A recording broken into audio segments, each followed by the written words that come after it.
Hi there, Chris. How you doing? Good, thanks, Steve. And yourself? Good, good. So, what have you worked on the longest? Your beautiful new house or your beautiful Packard? The house. How long have you spent on the house? About 6 years. 6 years. Oh, big effort.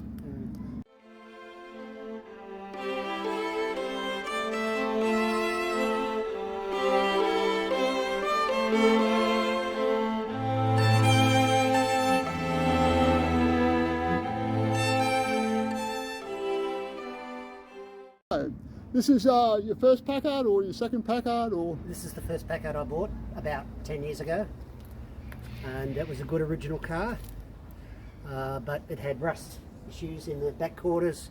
The upholstery was no good, the paint was all gone, but mechanically it was pretty good and original. It's had 34,000 miles on it, and I think they're genuine because the lack of wear in the steel, major steel components of the car shows that to be so.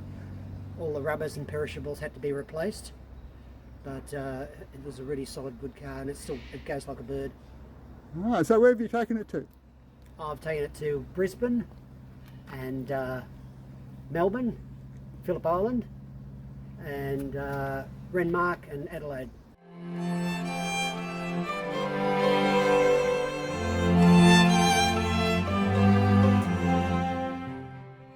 And what got you interested in the Packard? No, well, my brother had one when I was a kid. He went out, he had an old Dodge, and he wrote that off, and then he came back with this Packard, which everybody thought was rather beautiful and smooth and nice to drive. And I sort of got an attachment to them then. And then when I finally got a license and started driving cars, I had motorbikes for a long, long time. And then when I got into cars, I started with a Volvo, a 122 Amazon Volvo, which I had for about 20 years. It was a great little car. And then I was working for a guy who had a Mustang, and he said, I was getting a bit bored with the Volvo by that time. He said, take the Mustang for a drive, and I took it for a drive, and I really liked it.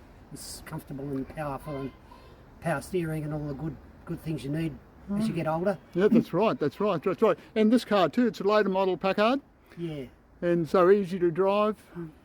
Except for the steering's hard. Except for the steering, but it doesn't get hot. No, it's a very nice tourer. You can drive a long way in it without stress. When I went to Phillip Island, I came home in one day. Okay, okay. I wasn't planning to, but I was just so unstressed and comfortable. I thought I'll just keep going. Banging it up the Hume Highway, were you? Yeah. Well, it cruises at 70 miles an hour quite comfortably. Oh, that's pretty quick. It's pretty good. Yeah, yeah. And so in and around the traffic here, it goes well? It goes well, but it's hard work with the steering. I'm thinking about putting electric power steering on it, which is not that hard to do. The more I research it, the more I realise it's fairly easy to do. Fairly easy, yeah. I was looking at a hydraulic power steering system. I've got one on one of the other cars. I was going to steal that, but I'd rather leave that alone because it's a good original car. But the electric's pretty tempting, and it's cheap, quite cheap. You can buy a unit for about $200. Can we just have a look inside the car? It's a bit messy. So this is the original? No, I had it all redone. All redone? All the seats have been redone. Ah, All these are new copies of the original. It looks a treat. So it's all the original. Could you pop that? It's the original style. That's how it was. I had it copied. Okay, okay. That looks plush, doesn't it? It's very nice. Super comfortable in the back there. It does look super comfortable. And this is only the base model. Okay. They made flashier ones than this. Could you pop the bonnet for us, thanks?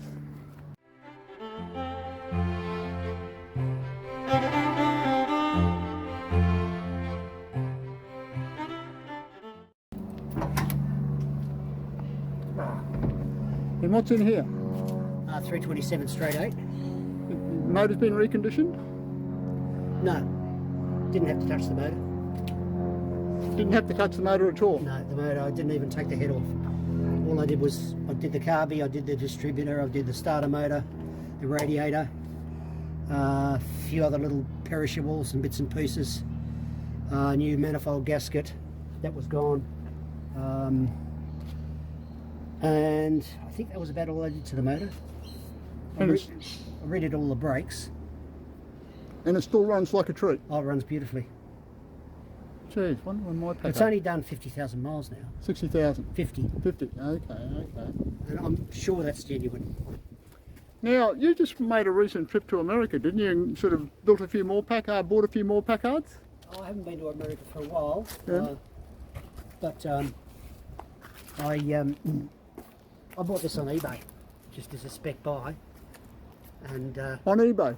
Okay, go ahead. and after buying this, I then got the urge to buy some more, so I bought a 48 two-door coupe on eBay again. That was in, where was that? That was in the eastern states, one of the eastern states. I'll remember it in a minute. And I bought the Mayfair. The Mayfair was in the eastern states too. Mayfair's rather like this, except it's a pillarless coupe. It doesn't have these. So when the windows are down, it's all open. Now, where are you going to keep all these cars? Well, that garage, as you can see, Let's just walk towards it, yeah? it's got a hoist. And it disappears. And that goes down to the lower level. And then you can see that with the Studebaker down there. I got that down here the other day. Once you get it downstairs, I just jack it up and put it on wheel dollies. And then I can manoeuvre it around. I did it all by myself. Okay. Wasn't that hard. How many cars does that hold down there? Well, it could hold 3 comfortably. And then I've got one here, so that's all my cars. Alrighty, Chris, well done. Everything looks wonderful, and many, many more years of rebuilding Packard motor cars. Thank you. Thanks for your time. Thanks, Stephen. Pleasure.